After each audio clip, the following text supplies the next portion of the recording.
Berfirmanlah Tuhan bagi kami semua, dan kami semua siap menerima firman Tuhan dalam nama Yesus. Haleluya. Amin. Salam Bapak Ibu, saudara.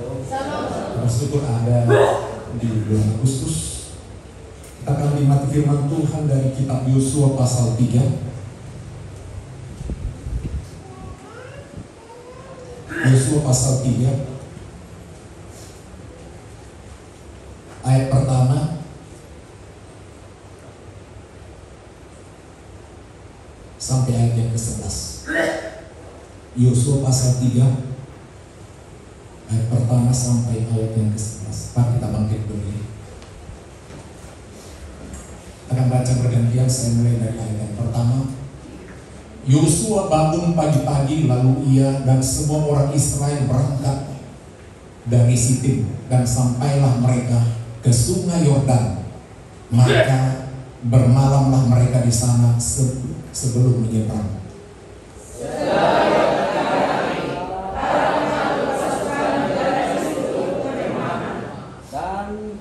Dan memberi perintah kepada bangsa itu, katanya, segera sesudah kamu melihat tabut perjanjian Tuhan Allahmu yang diangkat para imam yang memang suku Lewi, maka kamu harus juga berangkat dari tempatmu dan mengikutinya.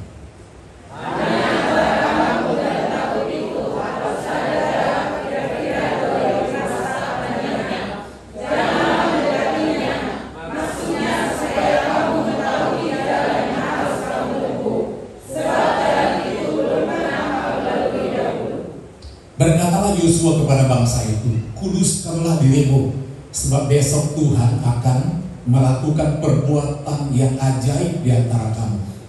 Dan pada hari itu Yosua berkata, angkatlah tabut perjanjian dan menyeberanglah di depan bangsa itu. Maka mereka mengangkat tabut perjanjian dan berjalan di depan bangsa itu. Dan Tuhan berfirman kepada Yosua, pada hari inilah aku mulai membesarkan namamu di mata seluruh orang Israel, supaya mereka tahu bahwa seperti dahulu aku menyertai Musa, demikianlah aku akan menyertai engkau. Maka aku perintahkanlah kepada para imam mengangkat tabut perjanjian itu, demikian setelah kamu sampai ke tepi air sungai Yordan, haruslah kamu tetap berdiri di sungai Yordan itu. Lalu berkatalah Yosua kepada orang Israel, datanglah dekat dan dengarkanlah firman Tuhan Allahmu. Lagi kata Yosua, dari hari inilah akan kamu ketahui bahwa Allah yang hidup ada di tengah-tengah kamu, dan bahwa sungguh-sungguh akan menolongnya anak-anak, orang Het, orang Lewi, orang Peris, orang Girgasi, orang Amori, dan orang Yebus itu dari kamu. Sesungguhnya tabut perjanjian Tuhan semesta bumi berjalan menyeberang di depan kamu masuk ke sungai Yordan. Demikian firman Tuhan. Silakan duduk. Yang berbahagia adalah mereka yang selalu mau mendengar firman Tuhan, merenungkan dan melakukannya. Sekarang kita lihat tema kita di ayat yang ke-7. Dikatakan dalam ayat ini, Tuhan berfirman kepada Yosua, mulai hari ini aku akan membuat engkau besar di hadapan seluruh orang Israel, supaya mereka tahu seperti aku menyertai Musa, demikianlah aku akan menyertai engkau.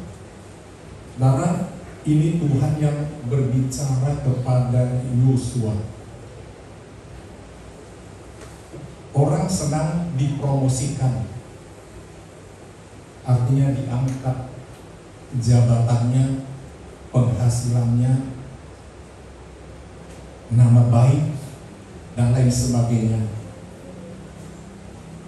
Dan yang menjanjikan ini adalah Tuhan kepada seorang abdi Musa.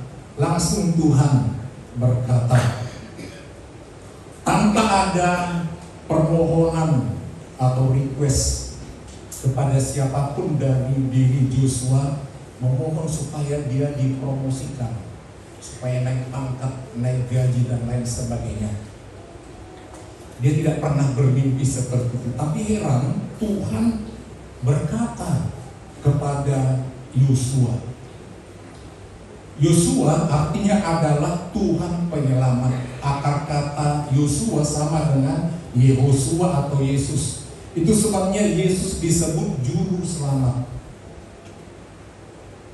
Jadi memegang nama Yosua itu satu nama yang besar, sebab sama dengan arti Yesus, Yehosua, Yesus, Yeus, seperti tulisan di atas kayu salib. Artinya juru selamat, Allah penyelamat.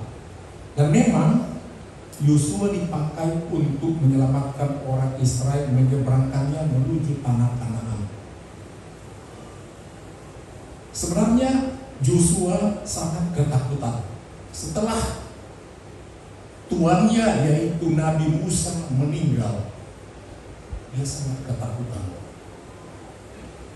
Bagaimana? Siapa yang akan memimpin bangsa Israel? Yosua pertama kali menjadi abdi Musa itu sejak Israel keluar dari Mesir. Usianya baru sekitar 30 tahun. Jadi dari muda Yosua itu dilatih oleh Nabi Musa.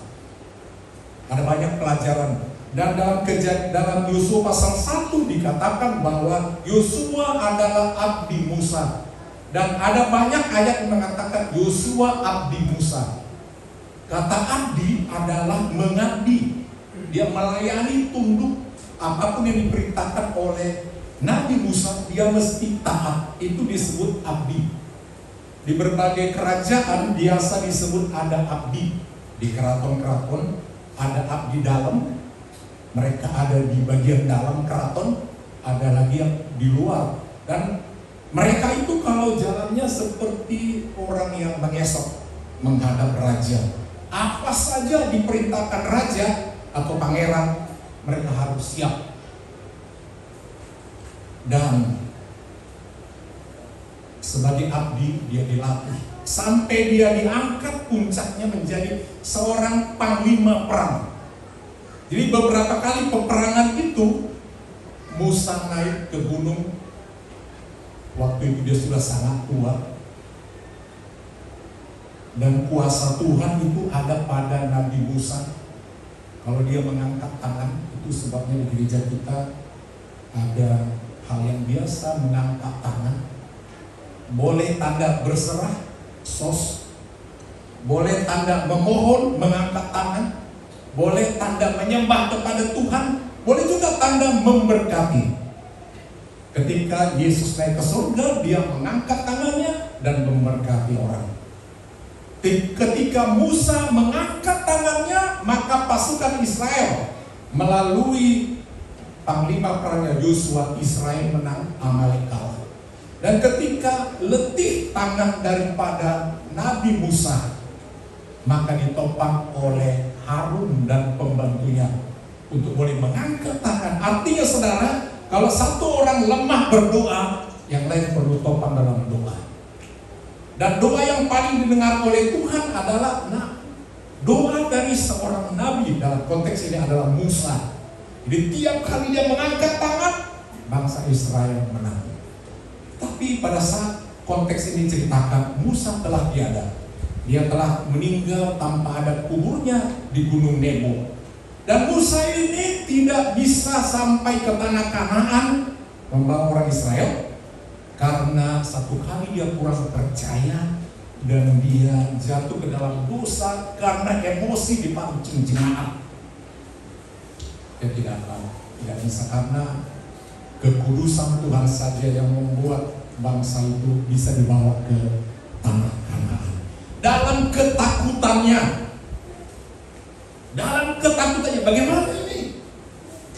Tiba-tiba Tuhan berfirman dalam ayat yang ke-7 itu, memberi semangat kepada Yosua, karena sudah dilatih oleh Musa dari muda untuk menjadi pemimpin. Kalau ada pemuda remaja ini jadi pemimpin, persyaratannya cukup ketat. Salah satu adalah mau dilatih, mau belajar, mau menjadi abdi. Dan itu yang paling sulit. Satu, mau belajar paling sulit. Menjadi abdi di bawah mentor, orang yang lebih pintar, lebih dewasa, lebih diurati, itu bukan sulit, bukan mudah, sangat sulit. Sebab anak muda biasanya merasa lebih pintar, lebih kuat, lebih tidak bisa mengekang emosi dan cepat mengeluarkan sesuatu ekspresi. Tetapi Yosua tidak demikian. Dia mulai usia 30 menjadi abdi Musa. Persyaratan mau belajar, dan karena dia belajar dan menjadi abdi, dia akan menjadi panglima perang. Setelah lulus, mundurlah Nabi Musa, naiklah Yosua dari panglima perang menjadi pemimpin umat Israel. Tuhan pun berfirman kepada abdi Musa itu, Tuhan berfirman kepada Yosua, mulai hari ini, karena saatnya akan menyeberang sungai Yordan, mulai hari ini dikasih tekad. Kemarin kamu memang ketakutan, kamu memang kemarin abdinya Nabi Musa, tapi mulai hari ini kau bukan abdi Musa lagi, karena Musa telah tiada. Aku yang akan menyertaimu, supaya orang Israel boleh mengakui, saudara, supaya saudara diakui sebagai sesuatu di depan orang. Anak muda, kalau saudara mau naik, pertama harus benar di hadapan orang tua. Kedua, di lingkungan dan di gereja. Kalau tidak bisa. Sehingga dikatakan dalam ini, Tuhan berfirman kepada Yosua, mulai hari ini aku akan membuat engkau besar. Jadi yang membuat kita besar, yang buat anak muda kita, anak-anak kita ini, remaja kita ini, keluarga kita ini menjadi besar, dipromosikan Tuhan. Saudara, banyak orang berusaha, oh Pak Bos, atasanku. Ada orang berbagai cara supaya dipromosikan. Darah itu terbatas. Kadang-kadang maunya disogok dulu, dikasih dulu sesuatu, dipuji dulu, dijilat dulu mungkin. Tapi Yosua tidak demikian kepada Musa. Dia tulus sebagai abdi, dan akhirnya yang mengangkat dia bukan Musa. Musa tidak titip pesan, dia meninggal begitu saja. Tapi didikan seorang pemimpin, didikan seorang Musa, seorang nabi, pemimpin rohani, pemimpin spiritual, membuat Yosua layak menjadi pemimpin. Mulai hari ini, mulai ada perubahan, mulai ada tekad. Setelah kita lulus uji menjadi abdi, Tuhan yang mengatakan dalam ayat ini, membuat engkau besar, membuat engkau jadi orang nomor satu untuk bangsa Israel di hadapan seluruh orang Israel. Gak usah dulu di hadapan seluruh Indonesia, di rumah, di sekolah, di kuliah, di gereja ini, saudara hanya bisa dianggap unggul kalau saudara mulai dengan mau belajar. Aku seakan-akan pilihlah aku hebat. Kalau saudara yang memilih dan karena didorong orang, cepat lambat mundur sendiri. Karena dari dirinya ketika semangatnya nggak jalan lagi. Tapi kalau Tuhan yang mengatakan mulai hari ini, Tuhan membackup, memberi kemampuan, kesabaran, hikmat, kekuatan, dan semua Tuhan sediakan. Kalau buat orang tua mungkin kita sudah sulit menjadi besar. Kalau sekarang menjadi besar, kegemukan sakit, anak-anak kita ini akan boleh juga menjadi besar, dia mau dihargai. Minta sama Tuhan.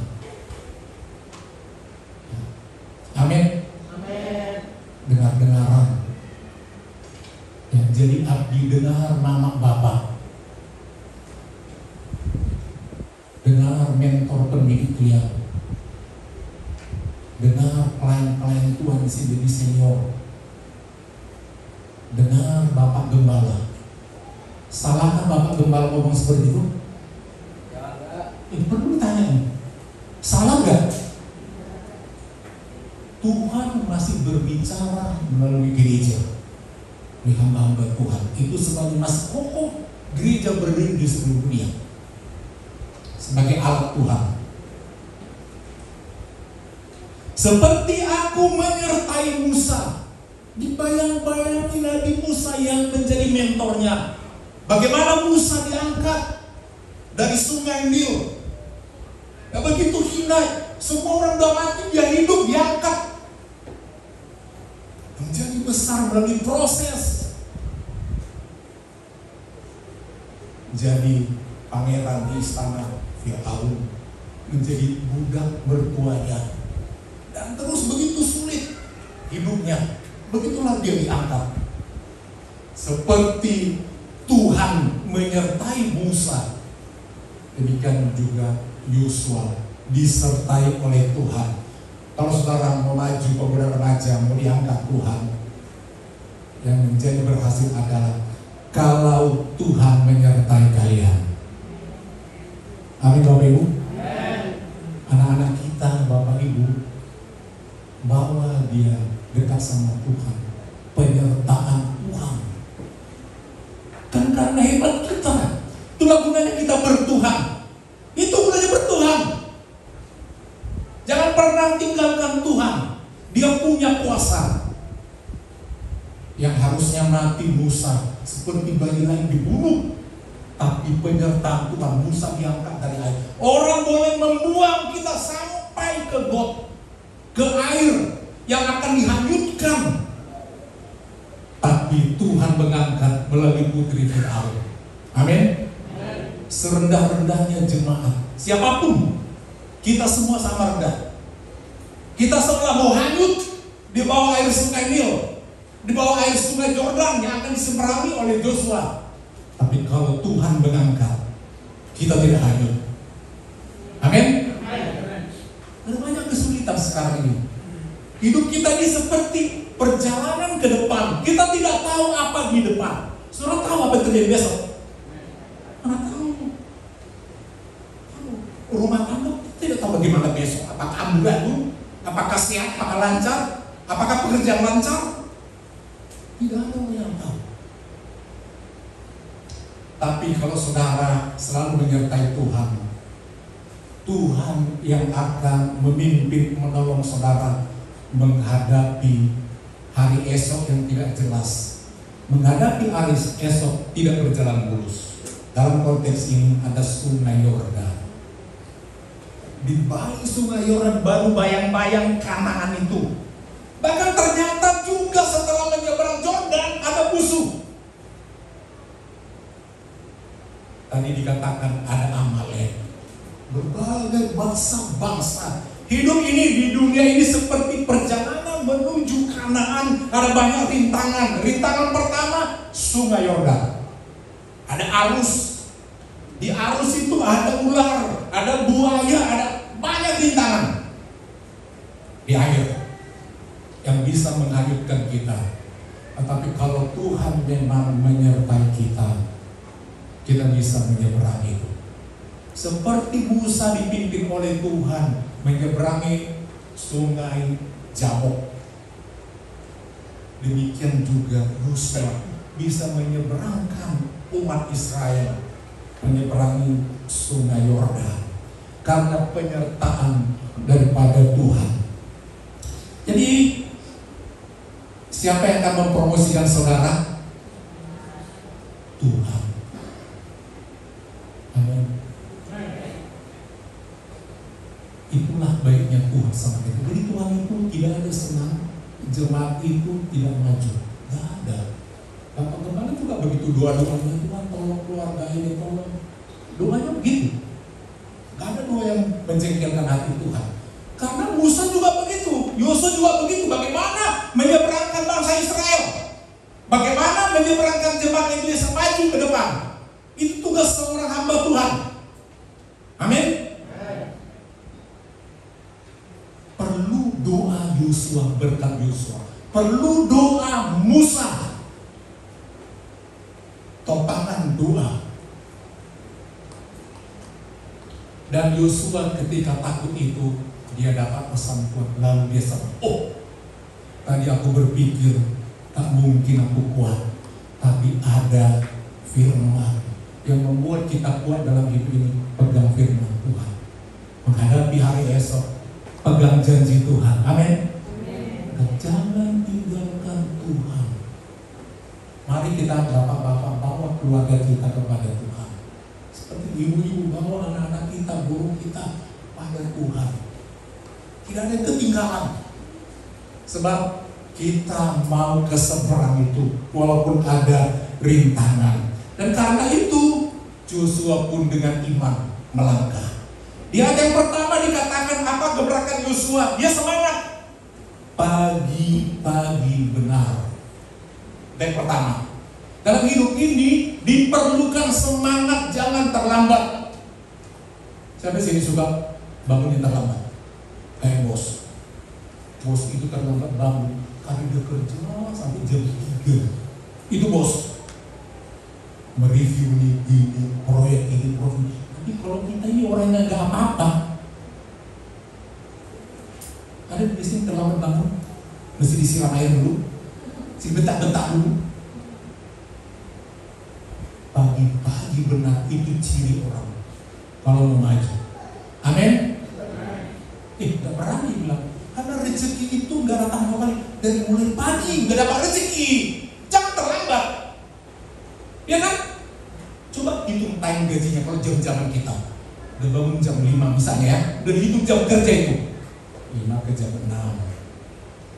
Misalnya 1 jam 10.000, belum lumayan kan? Kalau kita bangun jam 10, berapa jam ketinggalan? Dari jam 5, berapa jam ketinggalan? 50.000 lewat. Begitu kira-kira, hitungannya kan begitu. Itu sebabnya Tuhan itu bangunkan, disuruhnya hanya berkokok. Bukan bodoh, Tuhan itu ayam disuruh bangun kita. Ada lagi tetangga kita yang rajin kali bangunkan kita. Udah bangun saudara itu?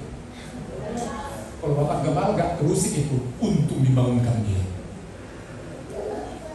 Guru-guru ke gereja ini bersujud. Dialah helper bapak gembala. Ya, dialah alamnya, alam wekernya. Tuhan dia ada. Seperti itu.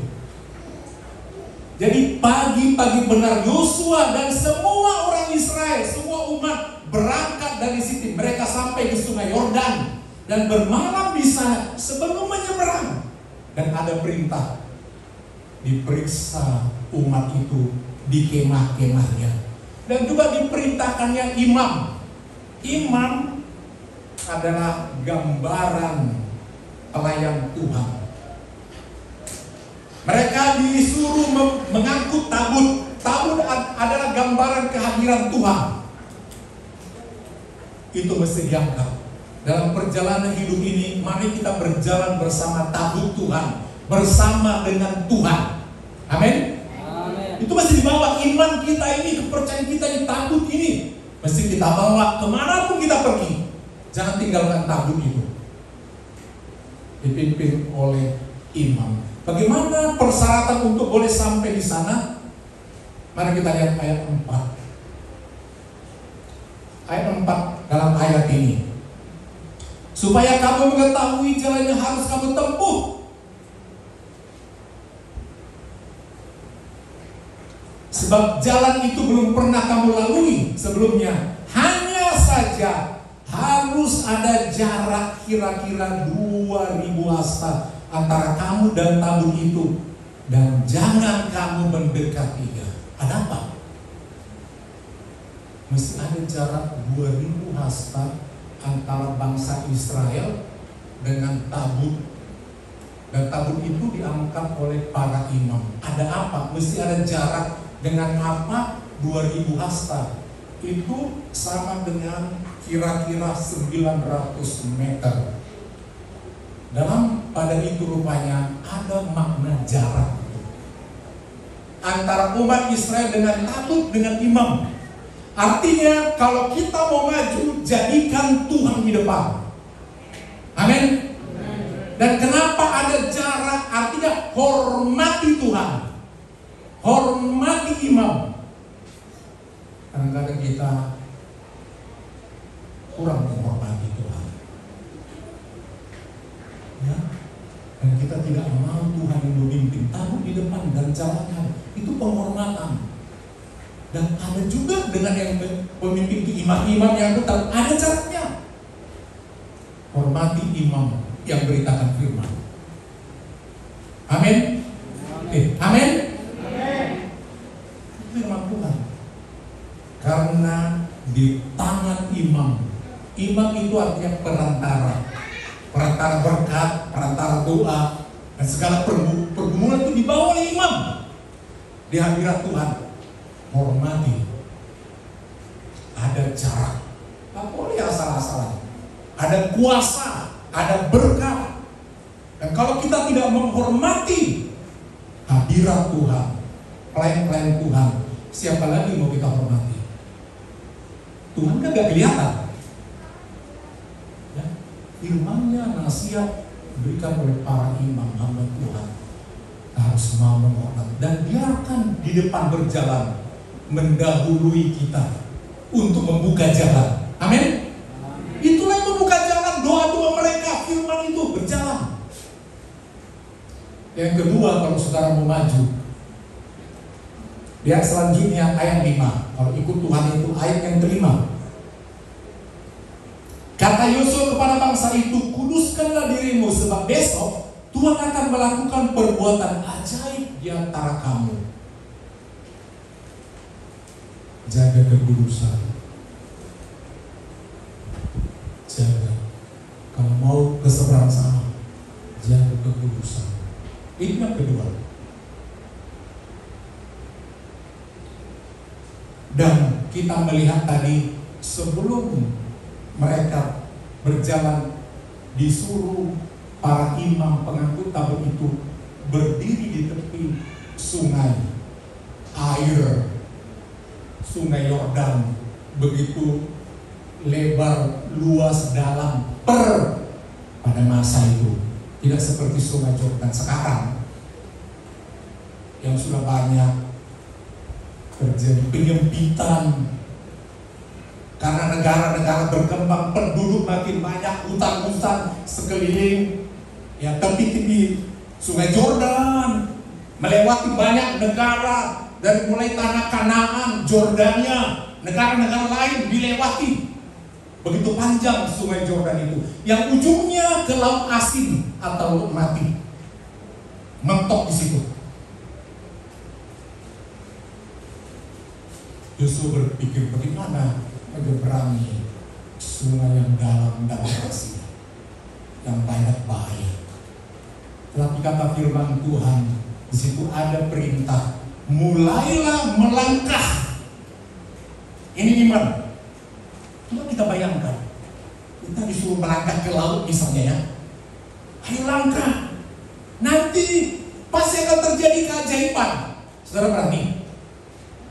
Apalagi langsung dalam ya, nggak ada pantainya dulu, pasir-pasirnya, langsung ke dalam, berani melangkah. Ini perlukan air begitu deras, mungkin kita lihat bayang-bayang, wah ada buaya, wah ada ular. Tapi itulah perintah. Dalam hidup ini diperlukan iman untuk melangkah maju ke depan. Apapun,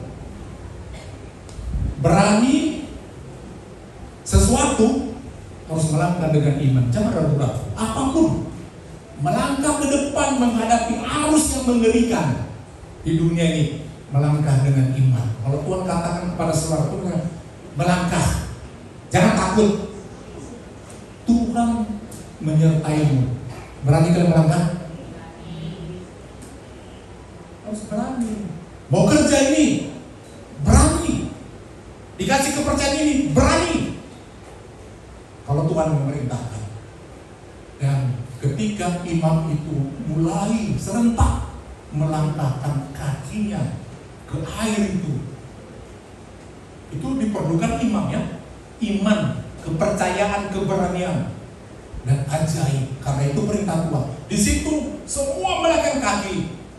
Kalau saudara baca itu sampai ke ayat 17 pasal 3 itu dikatakan air itu berhenti dan menjadi tembok dan airnya meluap kiri kanan sampai kota terdekat Adam, ada namanya kota di situ, namanya Adam, digenangi air selama musim menuai.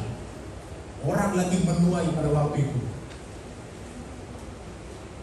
tertahan dan berhentilah air ke laut mati yang asin itu, laut asin berhenti dan menjadi daratan.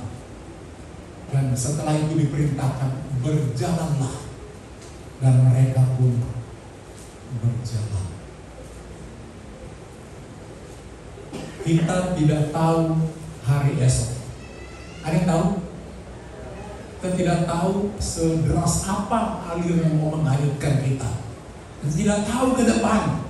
Ada orang meramal-ramal 2030 Indonesia katanya lenyap. Enak aja. Mana kau yang punya bumi ini? Amin. Kita tidak tahu ke depan, tapi bersama Tuhan kita bisa lewati apapun. Aminnya mana nih? Amin. Nah, hidup ini saudara, cobaannya begitu deras. Emangnya hanya rumah saudara?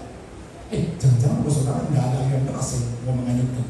Ada dalam kehidupan saudara kayak mau menghanyutkan? Keren ya. Aman semua?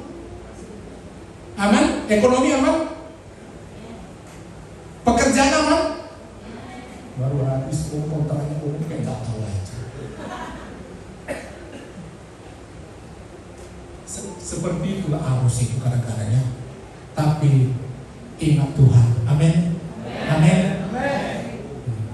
Ada sakit. Ya, seperti itu hidup.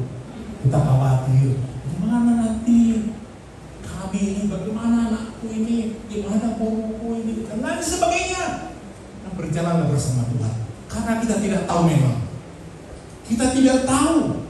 Tapi kalau Tuhan andalan kita, saudara bisa menyeberangi semua masalah.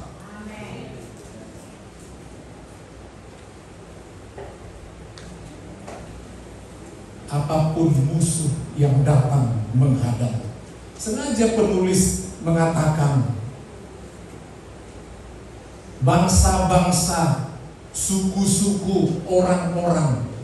Kita lagi banyaknya mendengar berita ibadah dihambat. Gak boleh dirikan gereja, boleh beribadah. Tapi kalau teman kita beribadah itu jalan pun boleh. Dia mau sampai jam berapa pun di rumahnya ibadah boleh. Kalau kita mesti ada izin. Kita mau berhenti beribadah? Tuhan yang mengatur. Orang bisa coba-coba. 1 dihambat, 1000 merambat. Amin. Seperti pohon ubi jalan, potong sisa, dia merambat lagi, merambat. Orang boleh memotong, tapi Tuhan bisa tumbuhkan banyak. Apapun rintangan yang kita hadapi, Tuhan bisa halau.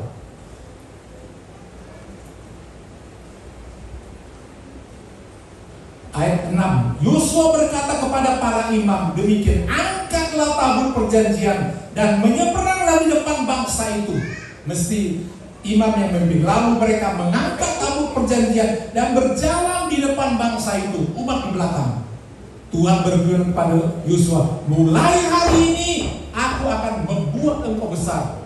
Di situ mereka melangkah, terjadi mujizat. Jadi engkau harus memerintahkan para imam mengangkat tabut perjanjian demikian setelah kau sampai di tepi air sungai Yordan, kamu harus tetap berdiri di sungai Yordan itu. Lalu Yusuf berkata kepada orang-orang Israel, mendekatlah dan dengarlah firman Tuhan. Kita melihat saudara, ayat 15. Adapun sungai Yordan meluap di sepanjang tepinya selama musim menuai. Ayat 15. Pada saat para pengangkut tabur itu sampai ke sungai Yordan, dan kaki para imam pengangkat tabur itu masuk ke dalam air di tepi sungai itu, air sungai itu berhenti mengalir. Amin. Masalah itu berhenti ketika kaki para imam pengangkut tabur berani melangkah. Berhenti masalah itu. Selama Tuhan di depan, Dia akan menghentikan masalah itu. Ayat 16, air sungai itu berhenti mengalir dari hulu dan menjadi satu bendungan yang berdiri jauh sekali di dekat Adam, kota di sebelah kota Sartan.